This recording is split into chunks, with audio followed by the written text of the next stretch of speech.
In the audience? Great. So the number one question is, who has the best fans in baseball? Come on now. Come on. It's a statement. So that's an easy answer. The Pirates, right? Oh, come on. No, did I just That's it, we're over. Good deal. So it's actually a relevant question, and I could ask the same question for basketball, football, baseball, again, hockey, soccer, or even college football or college basketball. But it's a place and a time to ask that question. If you ask it at the bars, it could turn into a fight. If you ask it at home and your girlfriend's a Kansas City Royals fan, it could end the relationship. If you ask it at the game, it could lead to lost revenue and an unhappy fan experience. And the only reason one would ask that question at the game is because at a baseball game, clearly, there's downtime. Sometimes the games can go 4 hours long. And in that, you're not paying attention to what they want you to pay attention to. Yes, they want you to watch the game, but they also want you to get engaged and to spend more money and have an enjoyable experience, so you talk about it positively on social media and invite your friends to future games. So I actually came up with this question when I was at the game.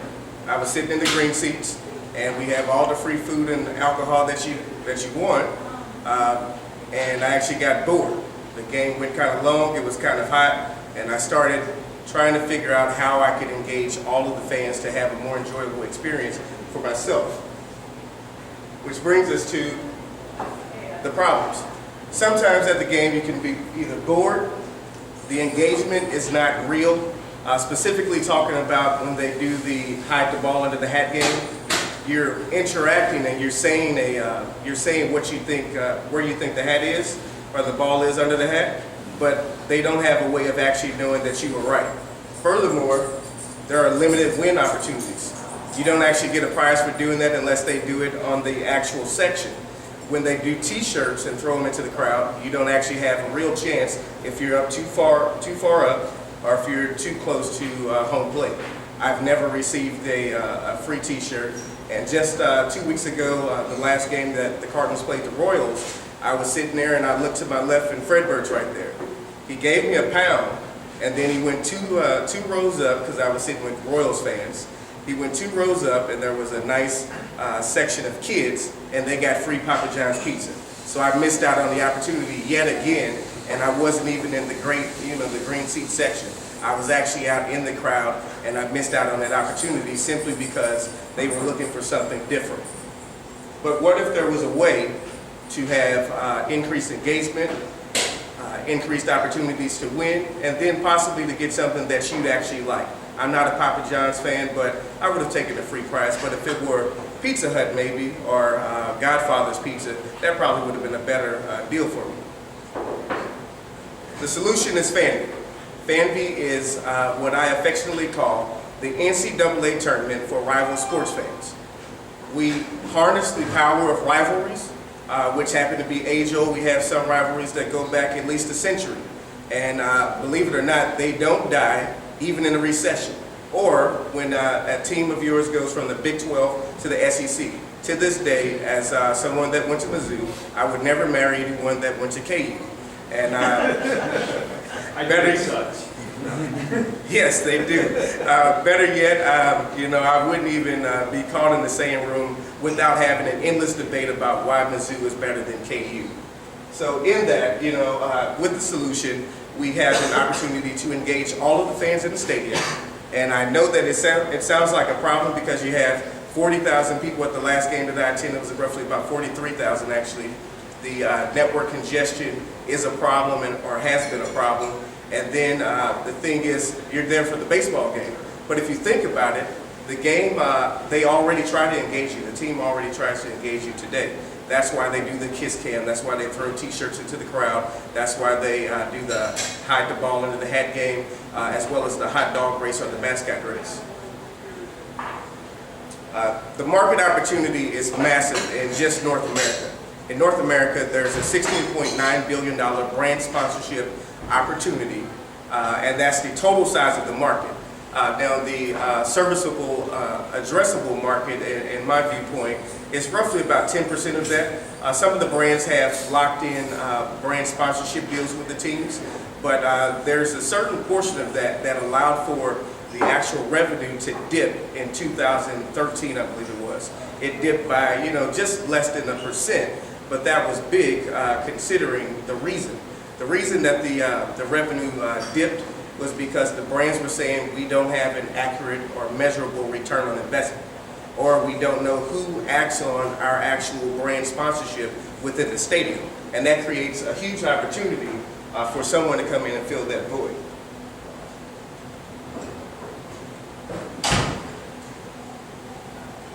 So we do have some competition, and the competition normally falls into 3 categories. There's data analysis, which we have Humble.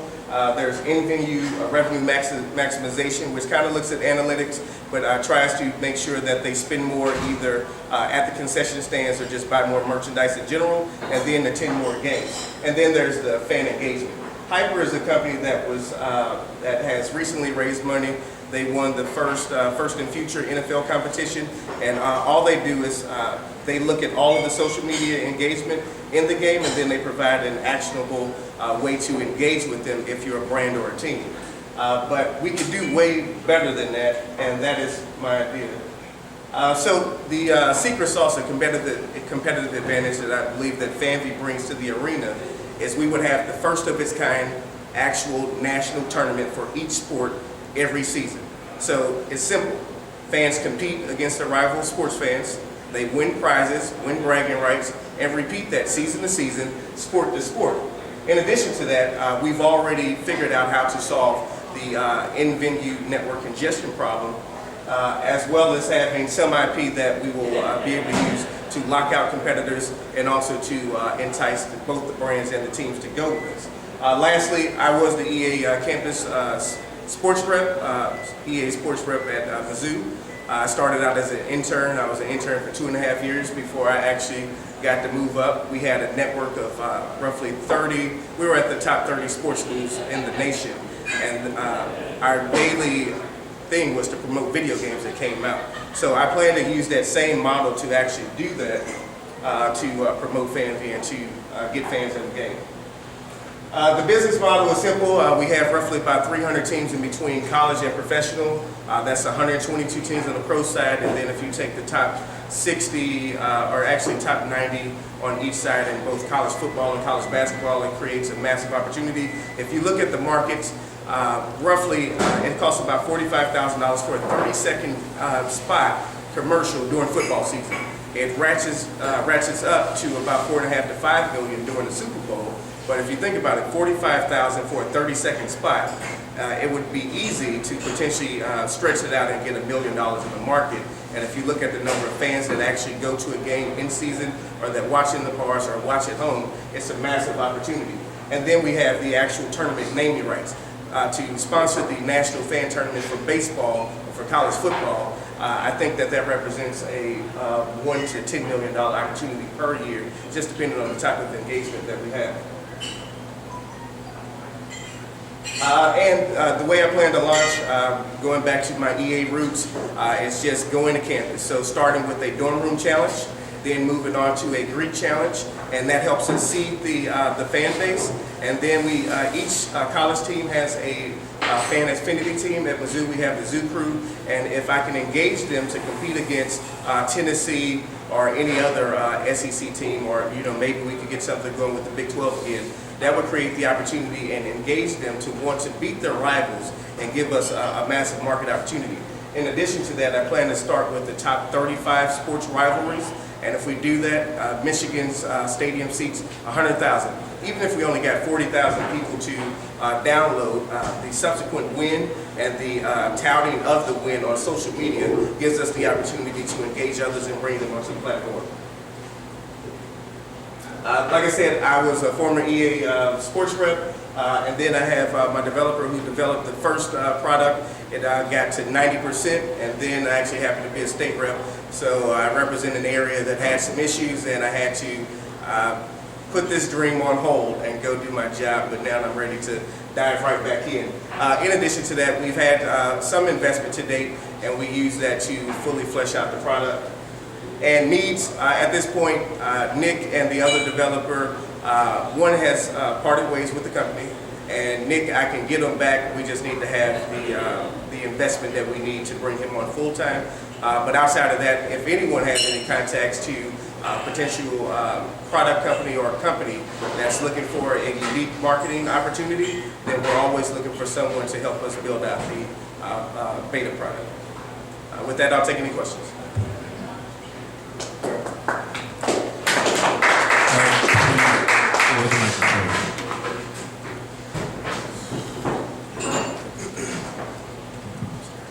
So, you do or do not have a working prototype?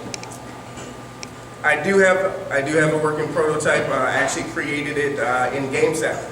So it actually is fully functional and plays and can determine the winner. The only thing I can't do is actually deliver the prize at this point. Okay.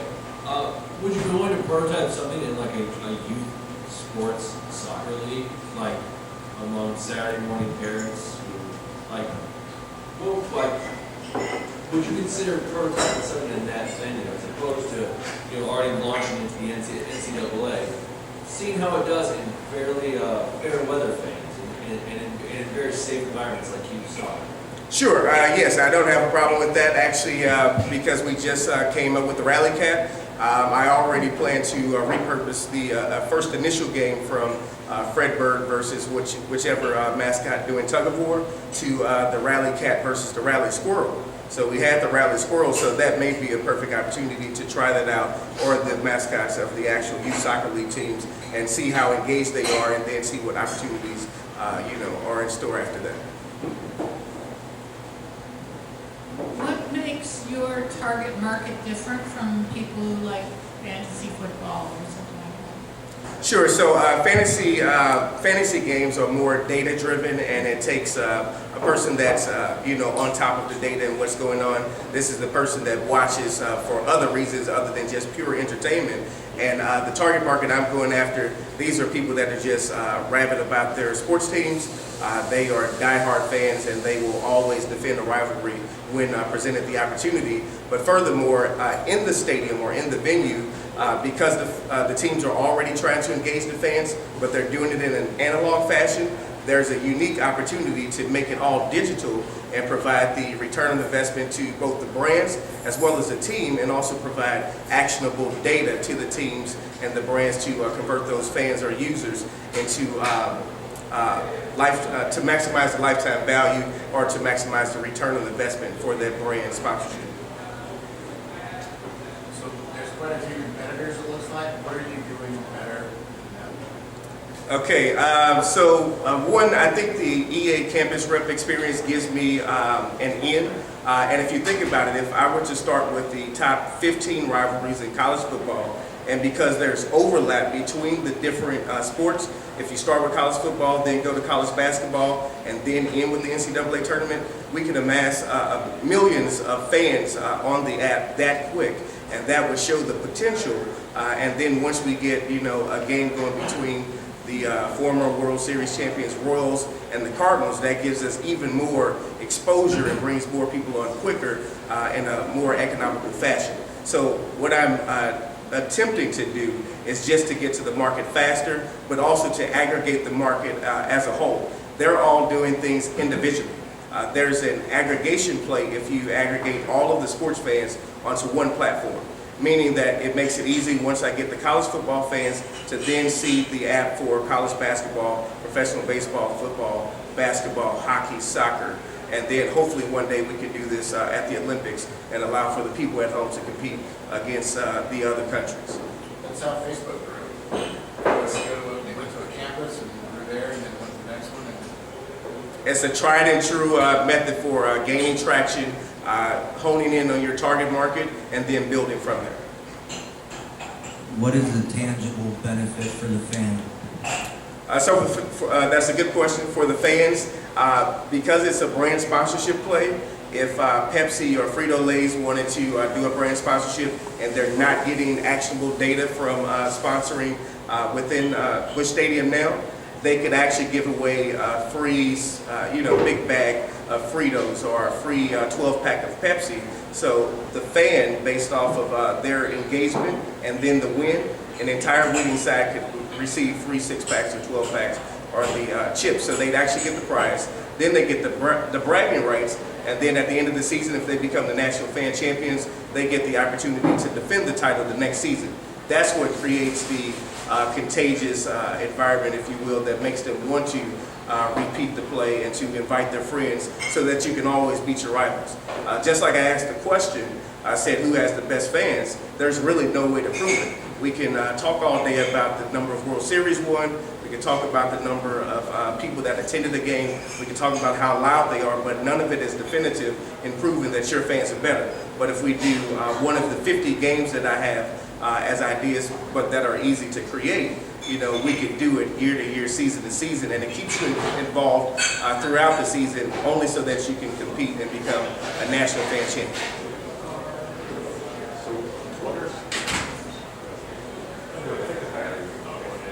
So what are some example battles on your app? Like what are example skirmishes? Because otherwise you're competing against like just a Twitter war between sides at the game.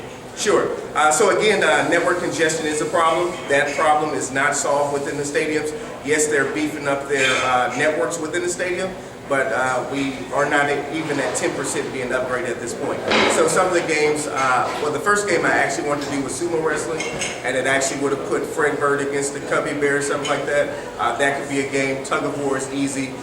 We could also do an actual dance-off in the stadium, to where it's activated either by a wearable or the actual phone, and utilizing the big screen, it would show the movements and one side versus the other. So there are a number of games that I have, including, you know, obviously trivia, but I have about 50 game ideas that can be created on top of the game system, and we go from there. I have a two-part question. First, who exactly is your customer? Is it the fan, or is it the league, or the branding company? The second part is, so it seems like you have like two problems. That's what I'm seeing. I'm seeing the brands are trying they need a better way to engage with the fans. Or then I heard also the other part where you need to figure out who has the best team. So which is like, I guess, the number one problem? Sure. So actually, it's two customers in there, both the teams and the brands. The brands are for more outside of the stadium. The teams are inside of the stadium. But if everything works right, then we'll have an opportunity to also profit off of the brands in the stadium. But it's mainly by leveraging the relationship and allowing the sports teams to engage the fans, track the data, and make everything that they do digital as opposed to analog, so that they can beef up their in-stadium revenues as well as deliver that. And once we actually have a fan, because they visited the stadium, when they go to the bar or when they go home potentially, we still have access to them, giving us monetization opportunities. And the second part?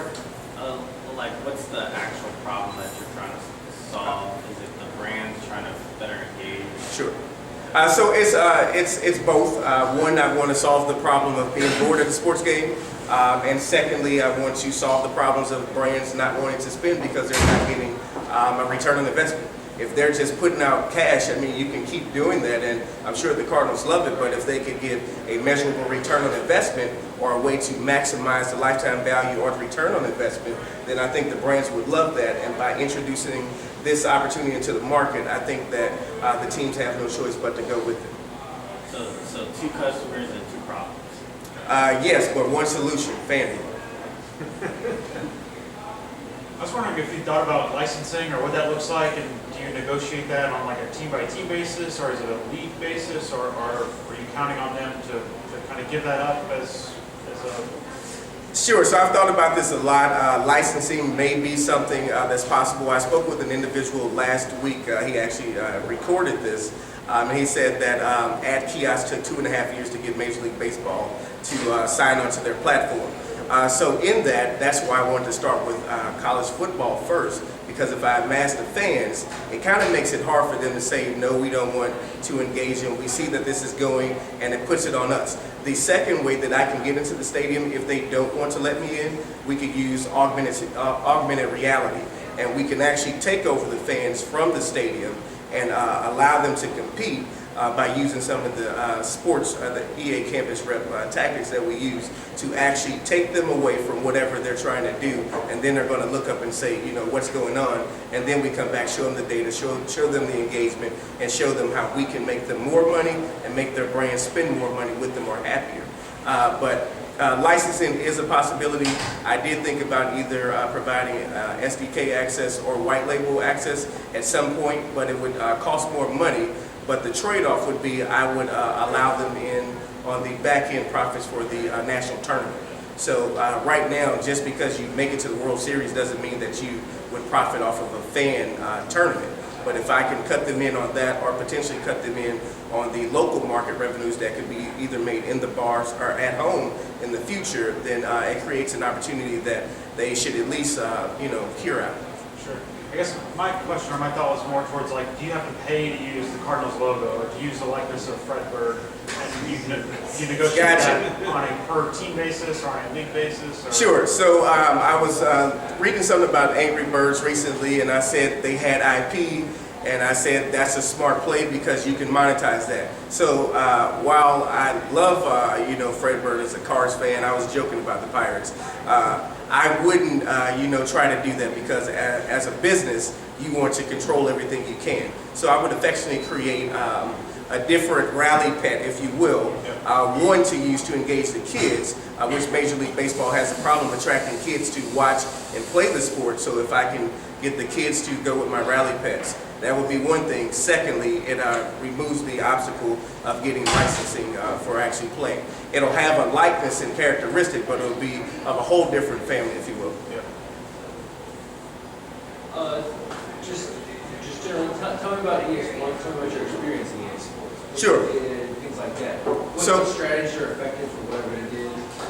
Yes, so I did it for 2.5 years. Any new video game that came out in a certain action oriented area, we promoted on campus. It meant that we did some guerrilla marketing by putting flyers all over campus. We had the dorm room challenges. We had the Madden challenges on a weekly basis where we had to basically, I won't use that word, but we had to get into the bars. And in order to get into the bars, because I had free games and I had the Xbox 360 before other people had it, I had the PS3 before other people had it, I could use that, you know, one, to give games to the bartender as such to get in. I could use access to the platform to be able to get in. And in that, we cultivated, you know, a fan base on campus and drove them to try to drive up, I guess, consumer adoption of the video games once they came out. But the experience gave me a lot in terms of marketing and working within the campus environment on top of my student organization duties that kind of honed in my marketing abilities, if you will. But it was a great experience. I still have all of the literature that came with the training program, and I'm still close with the network that while it doesn't exist, they are ready to go back just because these are all sports fans and they're willing to work to do this. So we have a strategy in place to relaunch the 30 sports team network. All right, any more questions? All right, thank you very much. Thank you.